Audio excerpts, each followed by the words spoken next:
Hello student, welcome to Pragati classes. Social science के notes में आज हम करेंगे ज्योग्राफी का नेक्स्ट चैप्टर मैन्युफैक्चरिंग इंडस्ट्रीज। इससे पहले आपके और भी सब्जेक्ट के जो चैप्टर्स हैं वो सब अपलोड हो चुके हैं, उसकी पर्टिकुलर प्लेलिस्ट बनी हुई है, तो वहाँ से आप उन वीडियोज़ को भी ज़रूर देखें और शॉर्ट में खुद भी आप अपने लिए एक नोट्स प्रिपेयर करके रख लें जो कि आपको जो है फाइनल रिवीजन के टाइम पर काम आएगा। उसके अलावा मैं बता दूं, आपको जो है मैं पीडीएफ लिंक भी प्रोवाइड कर दूंगी बट बिफोर द एग्ज़ाम, क्योंकि अगर मैं अभी से आपको पीडीएफ प्रोवाइड करूंगी तो आप वीडियो को देखोगे नहीं, डायरेक्ट पीडीएफ को डाउनलोड करोगे और फिर ना तो आप उसको सीरियसली पढ़ोगे। इस वजह से अभी आप पढ़ लीजिए, 50 to 70% तो आपको अभी लर्न हो ही जाएगा। बाकी जो है एग्ज़ाम से पहले मैं आपको पीडीएफ लिंक भी प्रोवाइड कर दूँगी। स्टार्ट कर लेते हैं हम अपने इस वाले चैप्टर से। तो सबसे पहले जो हमारा चैप्टर है दैट इज़ मैन्युफैक्चरिंग इंडस्ट्री। तो सबसे पहले जानते हैं मैन्युफैक्चरिंग होता क्या है। Production of goods in large quantities after processing from raw material. Raw material को प्रोसेस करके हम लार्ज क्वांटिटी में अगर किसी गुड्स का प्रोडक्शन करते हैं टू मोर वैल्यूएबल, जिससे क्या होता है वो प्रोडक्ट ज़्यादा वैल्यू का बन जाता है, उसको हम मैन्युफैक्चरिंग कहते हैं। Manufacturing belongs to secondary sector in which primary material are processed and converted into finished good. और मैन्युफैक्चरिंग के अंदर क्या होता है, बेसिकली ये किससे बिलोंग करता है, सेकेंडरी सेक्टर से बिलोंग करता है, जिसके अंदर हम प्राइमरी मटेरियल को यूज़ करके उसे प्रोसेस करते हैं और उसके बाद कन्वर्ट कर देते हैं फिनिश्ड गुड्स में। हालांकि इसकी डेफिनेशन आपसे कोई पूछेगा नहीं, बट फिर भी हमें पता होना चाहिए। नेक्स्ट आपका यहाँ से बहुत इंपॉर्टेंट क्वेश्चन आपसे बन रहा है, importance of manufacturing industries in India. हमारे इंडिया के अंदर मैन्युफैक्चरिंग इंडस्ट्रीज़ का इतना महत्व क्यों है, क्यों इतना इंपॉर्टेंस है। इसके अलावा वैसे मैं बता दूँ, हिंदी मीडियम के नोट्स भी अवेलेबल है प्रगति क्लास 2.0 पर, तो जो है वहाँ पर जाके भी सब्सक्राइब कर लीजिए जो हिंदी मीडियम के स्टूडेंट है। बहुत ही मेहनत लग रही है उसे बनाने में, बट स्टिल आप लोगों की डिमांड की वजह से मैंने उसे भी बनाया है, सो उसे भी सपोर्ट कीजिए।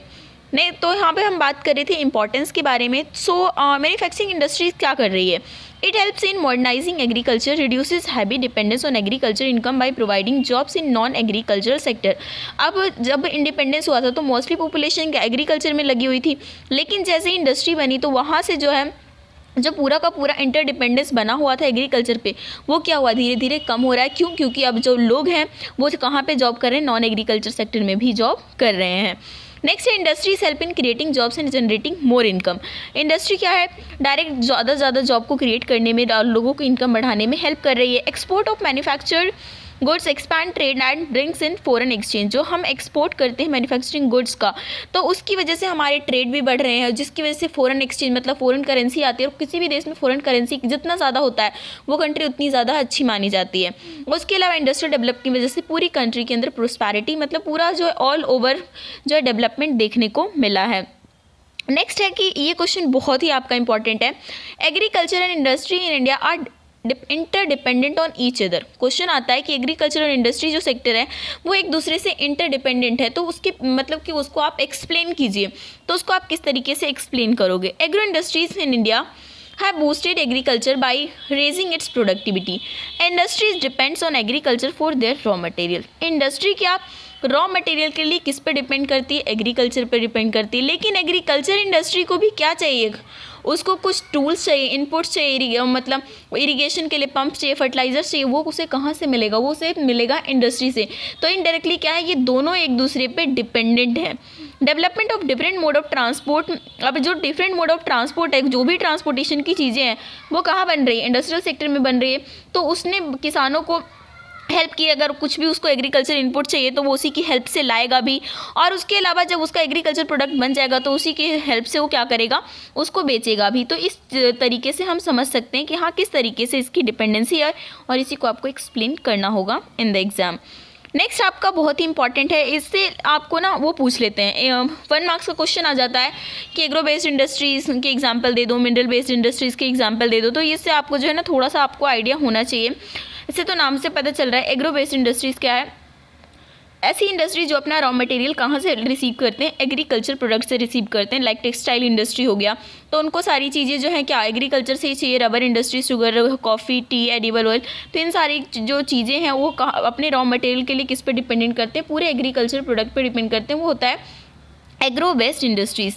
दूसरा है mineral based industries, they obtain raw material from minerals, ये मिनरल से प्राप्त करते हैं। Like iron, steel, cement, machine tools, petrochemicals, तो ये सारे के सारे जो हैं ये मिनरल बेस्ड इंडस्ट्रीज़ के एग्जाम्पल हैं। नेक्स्ट है आपका, ये भी बहुत इंपॉर्टेंट है, टेक्सटाइल इंडस्ट्री। इसका क्वेश्चन तो हर तरीके से पूछते हैं, शॉर्ट में भी आ जाता है, लॉन्ग में भी आ जाता है। Textile industry occupies a unique position in Indian economy. Indian economy के अंदर जो है टेक्सटाइल इंडस्ट्री का काफ़ी एक मतलब आप कह सकते हैं कि इम्पॉर्टेंट रोल है, क्योंकि जो है ये इंडस्ट्रियल प्रोडक्शन में 14% का कंट्रीब्यूशन देती है। It employees largest number of people after agriculture. Agriculture के बाद कहीं पे अगर सबसे ज़्यादा लोग काम करते हैं तो वो टेक्सटाइल इंडस्ट्री है। बाकी सर्विस सेक्टर में तो देखो उनका प्रॉफिट ज़्यादा है, लेकिन काम इक्का दुक्का मतलब बहुत ही कम लोग करते हैं। तो एग्रीकल्चर में जो कि आपको पता है लगभग 60% लोग अभी भी काम लगे हुए हैं। उसके बाद जो है सबसे ज़्यादा लोग किस में लगे हुए हैं, टेक्सटाइल इंडस्ट्री में लगे हुए हैं। ये जीडीपी के अंदर टोटल 4% का कंट्रीब्यूशन देता है और एक खिलौती ऐसी इंडस्ट्री है जो कि सेल्फ रिलायंट है। नेक्स्ट है problem faced by cotton textile industry. लेकिन कॉटन टेक्सटाइल इंडस्ट्री के सामने बहुत सारी प्रॉब्लम है और यही शायद रीज़न है जिसकी वजह से जो है कॉटन इतना फेमस नहीं हो पाया है। हालांकि गांधी जी ने भी इतनी कोशिश की थी। तो बेसिकली प्रॉब्लम है क्या, पावर सप्लाई इज इरेटिक। अभी भी पावर सप्लाई सही नहीं है। मशीनरी जो है सारे आउटडेटेड हैं, पुरानी मशीनों का प्रयोग किया जा रहा है, जिसकी वजह से डेफिनेटली कुछ नया तो आएगा नहीं। Output of labour is low, मतलब जितना का लेबर लग जाता है उतना का जो है चीज़ें नहीं बन पाती हैं। Facing stiff competition with in the synthetic fibre, और जिसकी वजह से उनको तगड़ा कंपटीशन भी सामना करना पड़ रहा है। क्यों? क्योंकि सिंथेटिक और भी जैसे कपड़े हैं, पॉलिस्टर है, रियोन है, जो कि पब्लिक को शायद ज़्यादा पसंद है। तो इसकी वजह से जो ये सारी प्रॉब्लम है कॉटन टेक्सटाइल इंडस्ट्री के सामने। बट इम्पॉर्टेंट क्वेश्चन है, आपको ये 3-4 पॉइंट याद रखने हैं। नेक्स्ट है in recent year sugar industry is shifting towards southern and western state. ये भी क्वेश्चन बहुत ही फेवरेट क्वेश्चन है सीबीएसई का कि आज का मतलब अभी आने वाले सालों मतलब ये जो कुछ साल में ये देखने को मिला है कि जो शुगर इंडस्ट्री है ना धीरे धीरे साउथर्न और वेस्टर्न स्टेट की तरफ शिफ्ट हो रही है। तो उसके पीछे का क्या रीज़न है? The sugarcane produced here has higher sucrose content. मतलब कि जो शुगर केन यहाँ पर प्रोडक्शन होता है ना साउथ और वेस्टर्न एरिया की तरफ, उसमें ज़्यादा मात्रा में सुक्रोज होती है और ज़्यादा सुक्रोज रहेगा तो ऑफकोर्स ज़्यादा चीनी का प्रोडक्शन होगा, ज़्यादा मीठा होगा। ये चीज़ तो आप ऑलरेडी जानते हो। The cooler climate also ensures a longer crushing season. और ये बेसिकली जो है इसके लिए कूलर क्लाइमेट भी बहुत ही ज़्यादा अच्छा होता है और उधर का क्लाइमेट भी वैसा ही है। Sugar industry can thrive only, यहाँ पे पर नहीं शुगर होगा, आप ठीक कर लेना। Sugar industry can thrive only if it is run by cooperative and they are popular and more successful in the southern state. Sugar industry मतलब तभी लंबे टाइम तक रह सकती है जबकि उसे कोऑपरेटिव चलाए, क्योंकि ये बहुत ही सीजनल चीज़ें हैं, तो जिसकी वजह से कोऑपरेटिव्स की ज़रूरत होती है और कोऑपरेटिव सबसे ज़्यादा अच्छे किधर काम करती है, साउथर्न स्टेट की तरफ। तो यही रीज़न है जिसकी वजह से इनका शिफ्ट हो रहा है। नेक्स्ट है industrial pollution and environmental degradation. Industry ने बहुत तरीके के पोल्यूशन किए हैं हमारे नेचुरल रिसोर्सेज को। Industry cause environmental degradation through the 4 main types of pollution like air pollution, water pollution, land pollution and noise pollution. अब यहाँ जो है ना अलग अलग पोल्यूशन को लेकर आपसे क्वेश्चन पूछ लेते हैं, या फिर इकट्ठे पूछ लेंगे तो आप सारा लिख देना, अलग अलग करके पूछेंगे तो शॉर्ट क्वेश्चन में आएंगे। Smoke contains undesirable gases. जो इंडस्ट्री से धुआं निकलता है ना उसके अंदर carbon dioxide, sulphur dioxide, carbon monoxide जैसी चीज़ें होती हैं। उसके अलावा कुछ solid and liquid particular matter होते हैं in the form of dust and spray mist which causes, और जिसकी वजह से एयर पोल्यूशन होता है। एयर पोल्यूशन का जो इफेक्ट है वो इंसानों पर, जानवरों पर, पेड़ पौधों पर, इवन जो बिल्डिंग्स ताजमहल का एग्जाम्पल देते हैं तो वो उसको भी डैमेज वो करता है। Water pollution is caused by the discharge of untreated chemical waste like dyes, detergent, acids and plastic from industries. Water pollution basically क्यों होता है? क्योंकि जो भी केमिकल वेस्ट है उसको डायरेक्ट बिना ट्रीट किए हुए डिस्चार्ज कर देते हैं नदियों में, तालाबों में, जिसकी वजह से उसका पानी ख़राब हो जाता है। अब नॉइज़ पोल्यूशन की तरफ देखते हैं। Loud noise can lead to irritation, loss of hearing and increase in blood pressure and heartbeat rate. तो जो है ज़्यादा शोर अगर होगा तो उसकी वजह से ये सारी चीज़ें हो सकती हैं।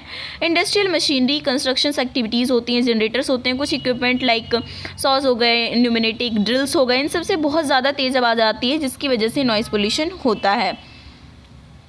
अब ये जो है कुछ जो स्टेप्स हैं, कौन कौन से स्टेप्स लेने चाहिए सो दैट कि जो है हम मिनिमाइज़ कर सके, पूरा ख़त्म तो नहीं कर सकते बट एटलीस्ट जो है इन्वायरमेंटल डिग्रेडेशन जो भी अराइज हो रहा है इंडस्ट्रियल डेवलपमेंट की वजह से उसको मिनिमाइज़ किस तरीके से किया जाए। तो सबसे पहले minimising use of water for processing by reusing and recycling in two or more successive stages. मतलब कि जब भी प्रोसेसिंग होता है इंडस्ट्री में तो हमें क्या करना चाहिए, पानी का कम से कम यूज़ करना चाहिए और उसका जो है दोबारा से रीयूज़ करना चाहिए, रिसाइकलिंग करना चाहिए। इसके अलावा डोमेस्टिक और इंडस्ट्रियल वाटर रिक्वायरमेंट के लिए रेन वाटर हार्वेस्टिंग को भी प्रमोट करना चाहिए। Treating hot water and effluents before releasing them in river and pond. मतलब जो भी इंडस्ट्री से पानी निकलता है, वेस्ट निकलता है पानी के रूप में, लिक्विड के रूप में, उसको डायरेक्ट डालने से पहले क्या करना चाहिए, उसको थोड़ा सा पहले उसको कुछ ऐसा करना चाहिए जिसकी वजह से सारा जो पोल्यूटेड चीज़ है वो उसमें ना जाए पानी में, मतलब नदी में और तालाब में। Particulate matter in the air can be reduced by fitting smoke to factories with electrostatic precipitation, fabric filters, scrubbers and inertial separators। तो ये सारी चीज़ों का यूज़ करना चाहिए। Smoke can be reduced by using oil or gas instead of coal in factories। Next machinery as equipment can be fitted with silencer. मतलब machinery और equipment जो भी लगाए उसमें साइलेंसर फिट करना चाहिए ताकि उससे नॉइज़ पोल्यूशन रोका जा सके। अब नेक्स्ट आपका ये एनटीपीसी से आता है, इसका फुल फॉर्म भी आपसे पूछ सकते हैं, that is national thermal power corporation. और इसका बहुत ही इंपॉर्टेंट रोल है क्योंकि ये इस चीज़ को बताती है कि हम किस तरीके से मतलब इंडस्ट्रियल ग्रोथ भी करें और साथ ही साथ हम अपने इन्वायरमेंट को कंजर्व भी करें। तो इस चीज़ के लिए बहुत ही फेमस है, इस वजह से आपका इम्पॉर्टेंट पॉइंट बन जाता है। तो एनटीपीसी क्या है, basically electricity generation and distribution company है इंडिया की। It has demonstrated how conservation of environment and natural resources can happen simultaneously with industrial growth by. इनके 3-4 पॉइंट्स है जो आप याद कर लेना। Optimum utilisation and upgradation of equipment by adopting latest technique. मतलब हमें क्या करना चाहिए, लेटेस्ट टेक्निक का उपयोग करके ज़्यादा से ज़्यादा अपने इक्विपमेंट का पूरा अच्छी तरीके से यूटिलाइज़ करना चाहिए।